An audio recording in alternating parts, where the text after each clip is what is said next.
my dear friends, and welcome back to another Star Wars news update. Today we've got some excellent news. We're going to be talking about the Cassian Andor series, and we've also got updates for the Mandalorian and Tales of the Jedi. So as much as I know you love the jibber jabber, today there's going to be none of it. Let's dive straight into the news. Diego Luna, Captain Andor himself, will be making an appearance on Good Morning America this coming Monday, the 1st of August, 30 days ahead of the 2-episode Andor premiere, and that also means it's very likely we're getting the final trailer for the show then too. An appearance on GMA is a huge deal for upcoming series, and just under a month out, that would be the perfect time for Lucasfilm to premiere the full trailer. We got a teaser at Star Wars Celebration, but ever since, it's been very quiet on the Andor front. Fans generally haven't been as pumped, but when the final trailer does drop, hopefully Lucasfilm will give everyone reason to look forward to the 12-episode first season. It was a full schedule of guests for the first week of August for ABC's Good Morning America that displays Diego Luna as a highlight for the first of the month. Also on that day, unrelated to Star Wars, there will be some other actor appearances, as well as a big performance by Joan Jett. Now I should make it clear, my dear friends, that I'm making an educated guess that the full trailer is going to drop on Monday, but it could be later in the week. Either way, as August comes near, we should be getting a second trailer. August 1st, in my opinion, is perfect. It gives Lucasfilm 30 days to market the series properly and to really start pumping out some more TV spots too. Most of our Andor information so far has come from interviews with Diego Luna, Genevieve O'Reilly and others, as well as exclusives from Entertainment Weekly, Vanity Fair and Total Film. But the excitement for the show is nowhere near it needs to be for a Star Wars project, and I think it's Disney's responsibility to get the hype train going. I'm sure when the show starts, word is going to spread, and naturally those with Disney Plus subscriptions will notice the title and watch it, but it's always better when Lucasfilm believe in their own projects enough to really make it show in the marketing. So fingers crossed guys, Monday or sometime next week is very likely. Now that's not the only piece of Andor news we have, because it appears as though Disney and Lucasfilm have sent out screeners for Andor to critics and industry professionals. So very soon we could be getting our first spoiler-free reviews, and also a little glimpse, a little hint at what to expect, both in terms of tone, cinematography, and generally what the show is like. So possibly really exciting stuff.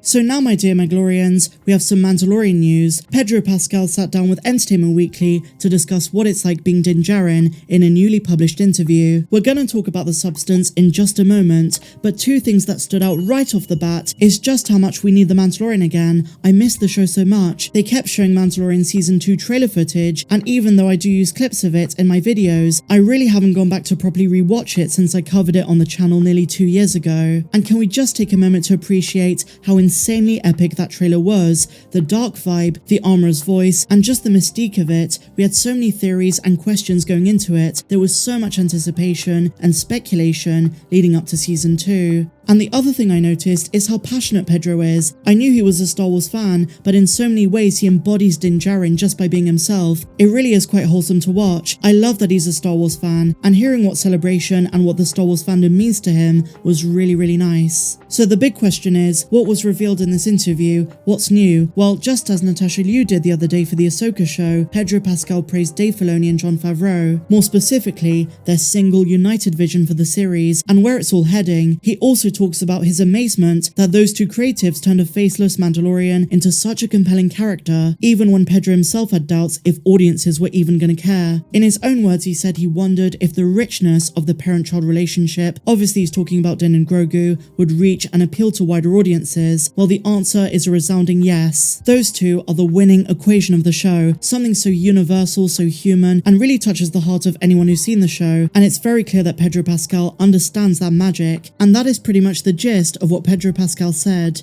And so now, my dear Mandalorians, we've got some more leaks for Tales of the Jedi. A huge spoiler warning for those who missed yesterday's video, but we're going to carry on from where we left off. So no more jibber jabber, let's get straight into it. So just to recap, the leaker known as Ahsoka has posted plot leaks that involve a duel between Yaddle and Count Dooku on Geonosis, but now they've added some more context to that episode and what takes place just before. So the reason that Yaddle follows Count Dooku to the Outer Rim is because she catches him deleting Kamino from the archives, which in itself is a nice tie-in to Attack of the Clones. The leaker says it's implied that maybe Dooku has been seeing Palpatine for a long time. So Yaddle then watches Dooku leave the Jedi Temple and gets suspicious, so she follows him. The leaker adds, although it's not specifically stated, their source believes that Dooku has not left the Order at this point, he's still wearing his Jedi robes. Now, I made a point of this last time and I'm gonna reiterate it here. It seems as though the aim of Tales of the Jedi, at least in part, is to add context to the events leading up to episode 2. That is a positive, but as many others have noted, some of the plot leaks, notably those involving Ahsoka, retcon other Star Wars media, such as E.K. Johnston's novel and a couple of Canon comics. We spoke about this before when the Bad Batch dropped, but Lucasfilm seemed pretty flexible and lenient with Canon when it comes to the comics and novels. I think it was Pablo Hidalgo who said they're all just different interpretations and retellings of the same story, kind of like character points of view with different perspectives, but personally I'm not a fan of this approach. I'm probably way too late in saying this, but I wish they stayed true to their own stories. Even though less people consume the comics and books than TV shows and movies, if they're canon, they should respect those stories and their readers. And look, I'm sure this is not the last time we're going to be having this conversation, but my only hope is that Tales of the Jedi doesn't ruin our perception of the main saga itself. Yes, they're adding more context to the prequels, but sometimes that does ruin the mystery and magic behind the movies. But I'm not going to judge until it comes out, so fingers crossed it's going to be a banger. Let's wait and see.